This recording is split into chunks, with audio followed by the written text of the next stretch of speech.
Reaction TV Urdu.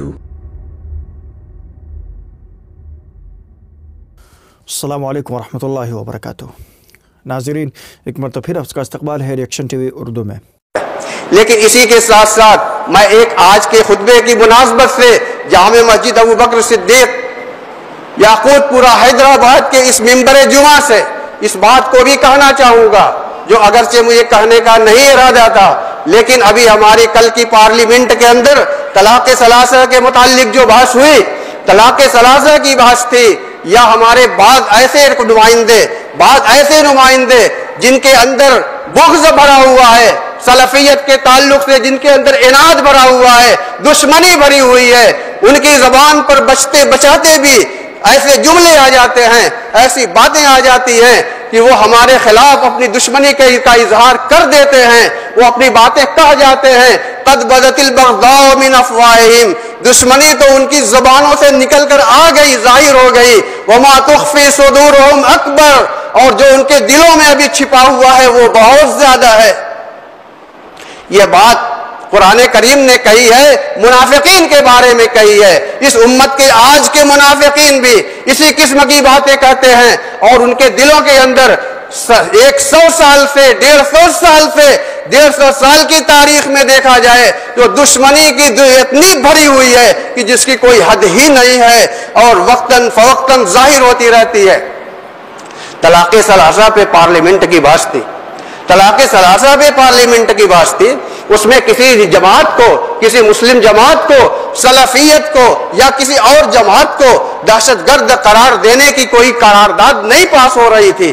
لیکن اس کے باوجود ہمارے ایک ممبر پارلیمنٹ جو بڑے اچھے سے جمیعت العلماء کے ممبر اور جمیعت العلماء کے بڑے رکن بھی مانے جاتے ہیں، بدر الدین اجمل صاحب نے ہماری جماعت اہل حدیث کو، سلفیت کو دہشت گرد تنظیم قرار دیا، اور حکومت کو بھی الزام دیا کہ حکومت نے بھی ان کو تسلیم کیا ہے، حکومت نے ان کو دہشت گرد تسلیم کر لیا ہے۔ سراسر جھوٹ طریقے سے انہوں نے یہ بات کہی ہے۔ میرے بھائیوں، آپ واقعی طریقے سے جانتے ہیں کہ شروع زمانے سے اگر آپ 125 سال کا لٹریچر ملاحظہ کریں تو نواب صدیق حسن خان صاحب بھوپالی رحمت اللہ علیہ کے زمانے سے اور آج تک سلفیت کا موضوع، سلفیت کے بارے میں جو پیغام دیے گئے ہیں وہ امن و آشتی کے پیغام دیے گئے ہیں۔ انگریزوں کے زمانے میں بھی نواب صدیق حسن خان صاحب رحمت اللہ علیہ سے فتویٰ پوچھا گیا تھا کہ شروط جہاد چیز، اس رسالے کے اندر نواب صدیق حسن خان صاحب نے اپنے ملک کے بارے میں کیا کہا، کیا لکھا، کیا نظریہ پیش کیا۔ جماعت اہل حدیث کی نمائندگی اگرچہ جماعت کی سطح پر نہیں کی تھی، لیکن کتاب و سنت کے ذریعے انہوں نے نمائندگی کی تھی۔ اور آج جبکہ دہشت گردی کا بول بالا ہے، ہر طرف دہشت گردی کا الزام مسلمانوں پہ آ رہا ہے، لیکن اس زمانے میں بھی ہماری جماعت کے لوگوں نے کتنے کام کیے ہیں۔ اگر آپ صرف 10 سال کی خدمات کا اندازہ لگائیں تو ہماری جماعت اہل حدیث نے سلفیت کے خلاف کتنے لٹریچر شائع کیے ہیں، کتنی کانفرنسیں کی ہیں، کتنے اجلاس کیے ہیں، اور کتنے زیادہ انہوں نے اس بات کی کوشش کی ہے کہ دہشت گردی نام کی کوئی ایسی چیز نہیں ہے اسلام کے اندر، اور جماعت اہل حدیث تو اس سے ہمیشہ بری رہی ہے۔ اس لیے جماعت اہل حدیث کے لٹریچر کا ملاحظہ فرمانے کے باوجود، اس کی اطلاع رکھنے کے باوجود، اور پارلیمنٹ کے اندر ذمہ داری کے ساتھ یہ بات کہنے والے اس جماعت پہ الزام لگا رہے ہیں، یہ نہایت افسوس کی بات ہے۔ میں دوسروں کی بات کیا کروں، میں آپ کے سامنے اپنی بات صرف کروں کہ میں جماعت اہل حدیث کا ایک ادنا فرد، میں سلفی جماعت کا ایک ادنا فرد، میں نے اس زمانے سے لے کر 1978 سے لے کر جبکہ ہندوستان میں دہشت گردی کا کوئی نام و نشان نہیں تھا، دہشت گردی کا سیاسی سطح پر، پارلیمانی سطح پر یا کسی طرح پر کوئی نام نہیں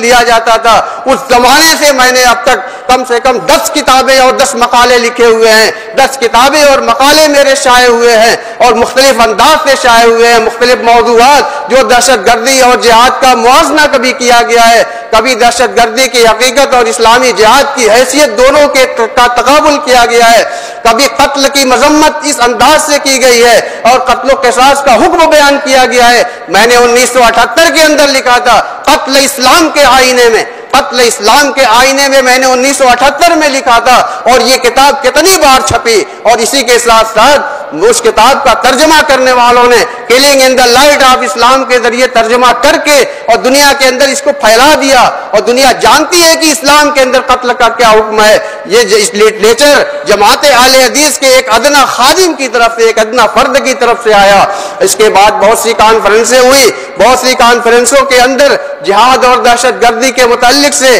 ایک موازنے کی شکل میں نے مقالہ پیش کیا ہے۔ الجہاد فی سبیل اللہ کے نام سے میں نے کتابچہ لکھا ہے، اور اسی طریقے سے اسلامی حکومت، حقوق، نظام، انقلاب، ابھی جب عرب بہاریہ چل رہی تھی، جس کو عرب بہاریہ کا لوگ نام دیتے ہیں، اس وقت میں نے اس کو لکھا تھا اور میں نے شائع کیا تھا۔ اور اسی طریقے سے التطرف والارہاب، عربی زبان کے اندر بھی میں نے مقالہ تیار کیا تھا۔ آخری صلیبی جنگ میری کتاب ہے، اور میں نے اس کتاب کے اندر بھی بہت سارے حالات جو آگے پیش آنے والے ہیں ان کی بھی روشنی میں بہت ساری باتیں لکھی ہیں۔ میں کیا بتاؤں، میں خود ایک ادنا آدمی اتنا لکھ سکتا ہوں، اتنا کہہ سکتا ہوں۔ آپ جماعت اہل حدیث کی بات کرتے ہیں اور جماعت اہل حدیث پہ کیچڑ اچھالتے ہیں۔ ہوش میں آئیے، میں تو آپ کے حق میں وہی کہہ سکتا ہوں۔ آپ یہ بتائیے کہ امیر المومنین کس نے تسلیم کیا؟ داعش کے قائد، داعش کے رہنما،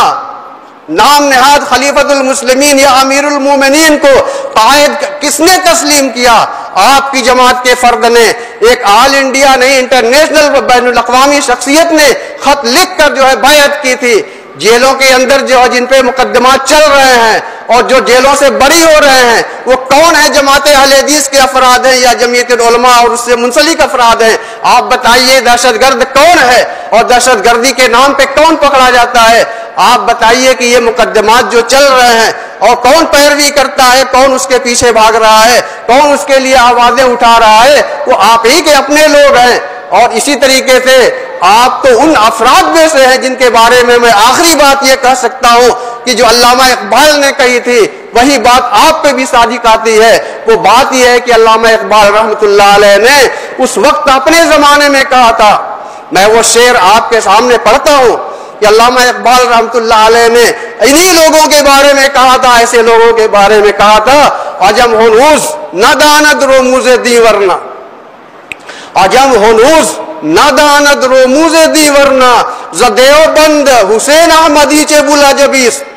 سرود بر سر ممبر یہ ملت از وطنس چے بے خبر ز مقام محمد عربیس، بمصطفیٰ بے رساں خیش را، نصیحت کرتے ہوئے کہا کہ بمصطفیٰ بے رساں خیش را کہ دیا معوز، اگر بہو نہ رسیدی تمام بولا حبیز۔ یہی آخری جملہ، یہی آخری نصیحت، یہی آخری پند و موعظت بدر اجمل صاحب اور ان کی جماعت کے لوگوں سے میں کہنا چاہتا ہوں کہ بمصطفیٰ بے رساں خیش را کہ دی ہمعوز۔ آپ طلاق ثلاثہ کو ایک مسلک کے اندر لے کر اور دہشت گردی پہ بحث کر رہے ہیں۔ بمصطفیٰ بے رساں خیش را کہ دی ہمعوز، اگر بہو نہ رسیدی تمام بولا حبیز۔